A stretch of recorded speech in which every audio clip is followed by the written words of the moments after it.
नमस्कार. मी भाऊ तोरसेकर. तुम्ही बघत आहात प्रतिपक्ष. मित्रांनो, तुमच्याही घरामध्ये एखादं लहान मूल असेल, परिवारात असेल, घरात नसेल, शेजार पाजारी असेल. साधारणतः बोलायला यायला लागतं मुलाला. आणि 3 वर्षानंतर, कधी कधी 2.5-3 वर्षानंतर या मुलाला प्ले स्कूलमध्ये घालतात. पुढे 2 वर्षानंतर ते मूल पहिलीत जाणार असतं. पुढे प्ले स्कूलमध्ये मूल जायला लागलं आणि शाळा आणि शिक्षकांच्या शिस्तीत त्याच्यावर 2-4 तासाचे संस्कार सुरू झाले की ते बोबडं बोलणारं मूल सुद्धा आपण किती ज्ञानी झालोय अशा भ्रमात वावरायला लागतो. आणि मग ते मूल घरी आई वडील किंवा मोठी भावंड असतील, काका मामा असतील, त्यांनी थोडं काही इकडे तिकडे सांगायला गेलं तर ते कसे अडाणी आहेत आणि आपण ज्ञानी आहोत हे दाखवायचा प्रयत्न करतो. आपलं अज्ञान हेच कसं ज्ञान आहे हे सिद्ध करण्याचा आटापिटा हे मूल करायला लागतं. तुम्हाला माहिती आहे ना, अमेरिकेचे माजी अध्यक्ष बराक ओबामा यांनी आपल्या राजकीय आत्मचरित्रामध्ये राहुल गांधींचं वर्णन नेमकं तसं केलेलं आहे की वर्गातला अभ्यास कमी करणारा किंवा वर्गपाठ न किंवा गृहपाठ न केलेला मुलगा विद्यार्थी जसा आपण संपूर्ण अभ्यास करून आलोय हे भासवण्यासाठी आणि आपल्या शिक्षकांना प्रभावित करण्यासाठी ज्या उतावळेपणाने वेडी वाकडी उत्तरं देऊन लक्ष वेधू बघतो, तसं राहुल गांधी यांचा स्वभाव आहे असं बराक ओबामांनी लिहून ठेवलंय. मी माझ्या पद्धतीने सांगितलं की घरातलं 2-3 वर्षाचं मूल असतं ते असला उद्योग करतं. पण अलीकडल्या काळात माध्यमांमध्ये बोकाळलेली जी नवी पत्रकार पिढी आहे ते असं आपल्या अज्ञानाचं प्रदर्शन नित्य नेमाने करत असतात. महाराष्ट्राची परंपरा काय आहे, देशाची परंपरा काय आहे, देशाची संसदीय संस्कृती काय आहे, असली बाष्कळ बडबड करत रोजच्या घटनांचं वर्णन जेव्हा ऐकायला लागतं तेव्हा 55 वर्षाच्या माझ्या पत्रकारितेच्या अनुभवाला अस्वस्थ होतो. कारण ही घटना जी काय आपल्या समोर येते ही नवी नाही.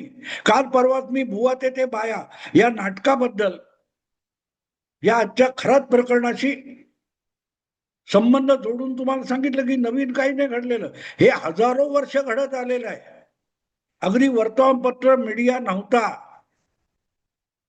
डिजिटल मीडिया नव्हता, नवी संपर्क साधनं आलेली नव्हती, त्या काळातून पासून अशा अंधश्रद्ध भोळ्या भाबड्या लोकांचा फायदा उठवण्याचा प्रयत्न सातत्याने झालाय. आणि फक्त बुवाबाजी धर्म आणि कर्मकांड नव्हे, सगळ्या क्षेत्रामध्ये होत असतो. आर्थिक क्षेत्रामध्ये होतो, सिनेमा क्षेत्रामध्ये होतो, मी सांगितलंय. तसंच मीडियामध्ये हे जे काय अर्धवट अडाणी लोक आपल्या समोर बातम्या आणि त्याचं विश्लेषण सांगतात, जी गोष्ट त्या खरात प्रकरणाची आहे तीच साताऱ्याची. अलीकडे ज्या स्थानिक संस्थांच्या निवडणुका झाल्या, नगरपालिका, महापालिका, जिल्हा परिषदा, तालुका पंचायती वगैरे वगैरे निवडणुका झाल्या, अजूनही त्यापैकी अनेक जिल्हा परिषदा, तालुका पंचायती वगैरे काय नगरपालिका असतील त्यांचे अध्यक्ष वगैरे निवडले गेलेले नाहीत. होतात काही काही. तसंच साताऱ्यामध्ये घडलं, काही नवीन घडलं असं नाही. ज्या वेळेला एका स्पष्टपणे एका पक्षाला किंवा एका आघाडीला, युतीला, गठबंधनाला त्या सभागृहामध्ये स्पष्टपणे बहुमत मिळालेलं नसतं, तेव्हा तो बहुमताचा आकडा जुळवून अध्यक्षपद आपल्याकडे घेण्याचा प्रयास सगळ्यांकडून होत असतो. तो जितका सत्ताधारी पक्षाकडून होतो तितकाच तो विरोधी पक्षाकडून होतो. आणि तो करताना सगळ्या नीतिमत्ता आणि काय असेल तुम्ही जे काय संस्कृती वगैरे ती सगळी अगदी पायदळीत उडवली जाते.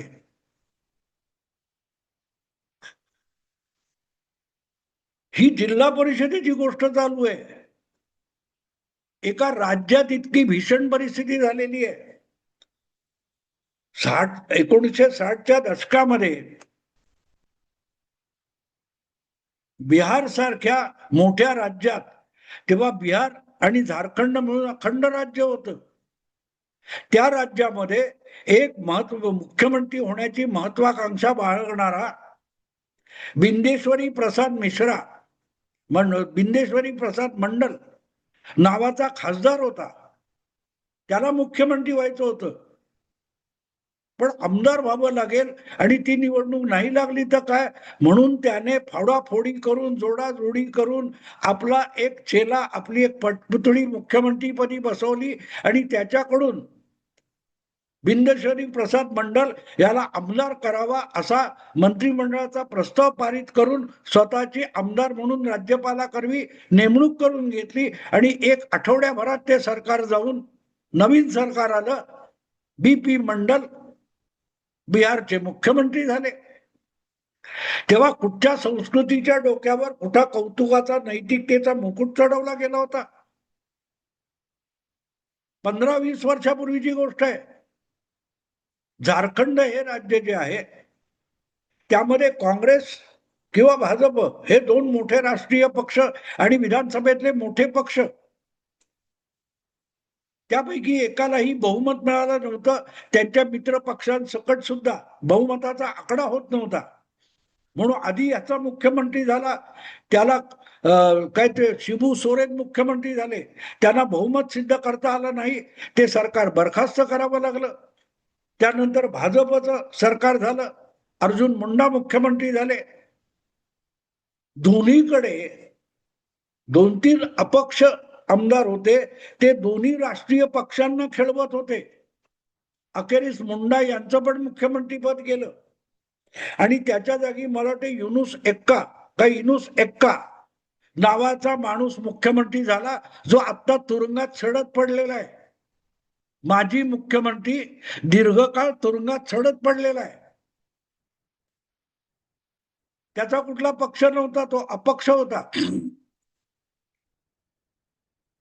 पण त्याने भाजप आणि काँग्रेस या दोनही राष्ट्रीय पक्षांशी असा आकड्यांचा खेळ केला की एक आपला पक्ष नसताना आणि आपण अपक्ष एकटेच आमदार असताना तो थेट मुख्यमंत्री पदापर्यंत पोहोचला आणि करोडो रुपयाचा भ्रष्टाचार केला, म्हणून आज तुरुंगात सडत पडलेला आहे.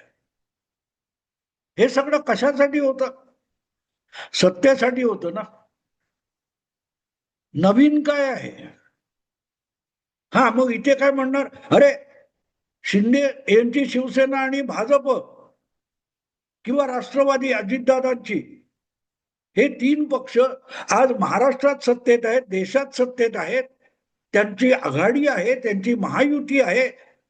मग ते आपसात एकमेकाशी मारामारीपर्यंत का गेले? सातारा जिल्हा परिषद अध्यक्षपदासाठी काय महान प्रश्न काढला. हे 3 पक्ष आहेत वेगळे आणि त्यांची एक महायुती सत्तेत आहे. भाजप, शिंदेची शिवसेना किंवा अजितदादांचा राष्ट्रवादी, हे 3 मिळून एक युती तयार झाली आहे, जिला महायुती म्हणतात. ते एक पक्ष नाहीत आणि त्यांच्या 3 गटांमध्ये एकमेकांशी ज्या अध्यक्षपदावरून मारामाऱ्या झाल्या, त्याचा लज्जास्पद आणि अनैतिक असतील तर मग जेव्हा अशा युत्या वगैरे नव्हत्या, महाराष्ट्रात दीर्घकाळ एकच काँग्रेस पक्षाचं, अखंड एका पक्षाचं बहुमत आणि सरकार होतं, तेव्हा सुद्धा तालुका पंचायती आणि जिल्हा परिषदेमध्ये अशाच मारामाऱ्या होत होत्या. अशाच मारामाऱ्या होत होत्या. कारण तेव्हा राज्यामध्ये काँग्रेस हा इतका प्रबळ पक्ष होता आणि ज्यांना विरोधी पक्ष म्हणावं ते इतके हाडकोळे आणि मरगोळे होते, दुबळे होते, की कुठल्या तरी 2 जिल्ह्यात एका विचारांचे लोक निवडून येतात, त्यांचा पक्ष होता. 12-16 आमदारांचा जनसंघ, 12-16-20 आमदारांचा शेतकरी कामगार पक्ष, 12-15 आमदारांचा जनता पक्ष, सगळी गोळाबेरीज केली तरी 100 होत नव्हती. विरोधी पक्ष नव्हते महाराष्ट्रामध्ये. आणि फक्त राज्याच्या नव्हे, महापालिका, जिल्हा परिषदा, तालुका पंचायती अशा सगळ्या ठिकाणी जवळजवळ काँग्रेस पक्षाचेच अध्यक्ष वगैरे सत्तापद असायचे. एखादा अपवाद असायचा, रायगड जिल्हा शेतकरी कामगार पक्षाचा बालेकिल्ला, कोल्हापूर अपक्षांचा बालेकिल्ला. नाहीतर अन्यथा त्या जिल्ह्यातले, त्या विभागातले, पश्चिम महाराष्ट्रातले किंवा कोल्हापूर साताराचे, मराठवाड्यातले किंवा लातूर किंवा नांदेड इथले 2 काँग्रेसचे दिग्गज नेते एकमेकांच्या उरावर बसून या स्थानिक निवडणुका लढवायचे. कोणही पडला तरी काँग्रेसच पडायची आणि कोणही पडला तरी काँग्रेस, कोणी जिंकला तरी काँग्रेसच जिंकायची. कारण स्थानिक पातळीवर काँग्रेसचे 2 नेते, दिग्गज नेते एकमेकांशी संघर्ष करत होते.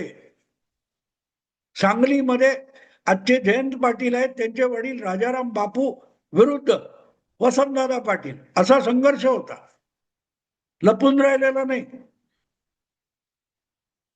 पुणे जिल्ह्यामध्ये धनंजयराव, आपले विठ्ठलराव गाडगीळ, शरद पवार, संभाजीराव काकडे, आजचे जे हर्षवर्धन पाटील आहेत त्यांचे काका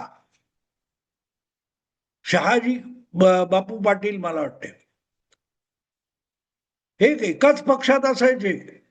पण स्थानिक पातळीवर त्यांची अगदी गुद्दागुद्दी, मारामारी चालायची आणि ते एका पक्षात असायचे. राज्यात, केंद्रात एकाच सत्तेवर असलेल्या पक्षाचे हे जिल्हा पातळीवरचे नेते एकमेकांचा जणू काय खून पी जाऊंगा अशा पद्धतीमध्ये वागायचे. विश्वजित कदमचे वडील पतंगराव कदम हे पण तिथलेच होते, सांगलीतलेच होते. त्यांचा दादांशी किती पटलं होतं. सांगायचा हेतू हा की जे काय साताऱ्यामध्ये घडलं ते यापूर्वी कधी इतिहासात घडलं नाही, काहीतरी अजबच घडलंय हो. अशा बातम्या रंगवणारे तद्दन मूर्ख आहेत. त्या 3-4 वर्षाच्या पोराने प्ले स्कूलमध्ये येऊन आपल्या आईबापांनाच ज्ञानदान करावं, त्या पद्धतीच्या या बातम्या रंगवल्या जात आहेत. म्हणून ते मला सातारा सातारा हे ऐकल्यानंतर गदिमांची ती लावणी का काय गीत आहे, सिनेगीत, बुगडी माझी सांडली ग जाता साताऱ्याला, ते ह्या ज्या फोड्या घातल्या जात आहेत असल्या बातम्यांच्या, अनैतिकता, अश्लील वगैरे वगैरे काय काय ज्ञान पाजळलं जात आहे ना, हे असं यापूर्वी कधी घडलं नाही. अरे नेहमी घडलेलं आहे. कुठल्या गोष्टी सांगतायत? 1999 मध्ये ज्या वेळेला शिवसेना भाजप युतीने मध्यावधी निवडणूक घेतली, लोकसभेबरोबर विधानसभेची निवडणूक घेतली, विधानसभा बरखास्त करून निवडणूक घेतली आणि शिवसेना भाजपला सत्ता गमवावी लागली, तेव्हा शरद पवारांनी काँग्रेस फोडली होती. तरी शरद पवारांना कशा बशा 40-50 जागा मिळवता आल्या आणि विस्कळीत काँग्रेस सुद्धा 80 जागा निवडून आणली. तेव्हा विलासराव देशमुखांना काँग्रेस हायकमांडने विरोधी नेता म्हणून निवडलं होतं. पण नशीब बघा, विरोधी नेता म्हणून काँग्रेसचा गटनेता झालेले विलासराव पुढल्या 1 महिन्यामध्ये थेट राज्याचे मुख्यमंत्री झाले. कारण 4 महिन्यापूर्वी सोनिया गांधींना विदेशी म्हणणारे शरद पवार सत्तेसाठी त्याच काँग्रेस बरोबर गेले आणि उरलेल्या पुरोगामी पक्षांना एकत्र करून भाजपला, शिवसेनेला सत्तेच्या बाहेर बसवण्यासाठी जे सरकार बनवलं गेलं, त्या आघाडीमध्ये विलासराव मुख्यमंत्री झाले होते. अगदी शेतकरी कामगार पक्ष सुद्धा त्यात होता, रायगडचा. आणि शेतकरी कामगार पक्षाचे 3 मंत्री होते, गणपतराव देशमुख, मीनाक्षी पाटील, विवेक पाटील, असे 3 मंत्री शेतकरी कामगार पक्षाचे त्या सरकारमध्ये होते. पण राष्ट्रवादी काँग्रेसच्या लोकांनी रायगड जिल्हा परिषदेमध्ये आपला पक्ष मोठा असताना सुद्धा अध्यक्षपद मिळावं ही अपेक्षा होती, पण घातपात राष्ट्रवादीच्या लोकांनी केला आणि सगळ्यात मोठा पक्ष शेतकरी कामगार पक्ष होता रायगड जिल्हा परिषदेमध्ये. पण जिल्हा परिषदेचं अध्यक्षपद, त्याची माळ ही शिवसेनेच्या एका महिलेच्या गळ्यात पडली होती. कारण राष्ट्रवादी बरोबर राज्याच्या सत्तेत बसलेले शेतकरी कामगार पक्षाबरोबर राज्याच्या सत्तेत बसलेले राष्ट्रवादीचे लोक यांनी रायगड जिल्हा परिषद अध्यक्षपदाच्या निवडणुकीत मित्र पक्षाशी घातपात केला आणि विरोधी पक्षातल्या शिवसेनेचा अध्यक्ष रायगड जिल्हा परिषदेवर निवडून आणला. तेव्हा शेतकरी कामगार पक्षाचे अलिबागचे जयंत पाटील इतके खवळलेले होते की त्यांनी सत्तेतून बाहेर पडायचा निर्णय घेतला आणि त्यामुळे विलासराव देशमुख सरकारची पळापळ झाली होती. काँग्रेस आणि राष्ट्रवादीचे आमदार घेऊन थेट मध्य प्रदेशात जाऊन लपले होते. शेतकरी कामगार पक्ष त्यावेळेला तटस्थ राहिला विधानसभेत, म्हणून विलासराव सरकार वाचलं होतं. नारायण राणे आणि गोपीनाथ मुंडे या युतीच्या नेत्यांनी सरकारच्या बहुमतावर प्रश्नचिन्ह लावलं, अविश्वास प्रस्ताव आणला. त्यावेळेला जर शेका पक्षाने सरकार विरोधात भूमिका घेतली असती, कारण विषय त्यांचा होता, दगा त्यांच्याशी झाला होता, पण शेका पक्ष सेक्युलरिझमच्या नावाखाली तटस्थ राहिला आणि विलासराव सरकार बचावलं. आज शेतकरी कामगार पक्ष नामशेष झालेला आहे, अगदी रायगड जिल्ह्यातून पण नामशेष झालेला आहे. पण मुद्दा जसा साताऱ्याचा आहे तसाच रायगडचा होता. रायगडमध्ये सत्तेत बसलेले शेका पक्ष आणि राष्ट्रवादी एकमेकांना टांगा खेचत होते आणि शिवसेनेचा अध्यक्ष, तो सुद्धा महिला अध्यक्ष निवडून आणत होते. साताऱ्यात एक महिला अध्यक्षच जिल्हा परिषदेवर निवडून आली अध्यक्ष म्हणून, आणि सत्तेत बसलेल्या 2 पक्षांनी एकमेकांची टांग ओढली आणि मीडिया, त्यातले अतिविद्वान पत्रकार फुगड्या खेळतायत साताऱ्याला जाऊन.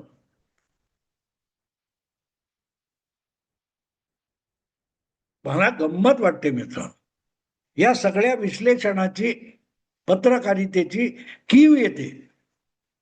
काहीही नवीन घडलेलं नाही, होत आलेलं आहे. इतकं रंगवून सांगितलं जात नव्हतं, आज रंगवून सांगितलं जातं. 100-150 वर्षापूर्वी हनीमून होत नव्हता, म्हणून नवविवाहितांना मुलं होत नव्हती का? होत होती. पण आधुनिक काळामध्ये हनीमूनला जाणाऱ्यांना वाटतं की आपण जगातलं काहीतरी अतर्क्य करतोय, तितका पोरकटपणा या असल्या बातम्यांमध्ये आहे.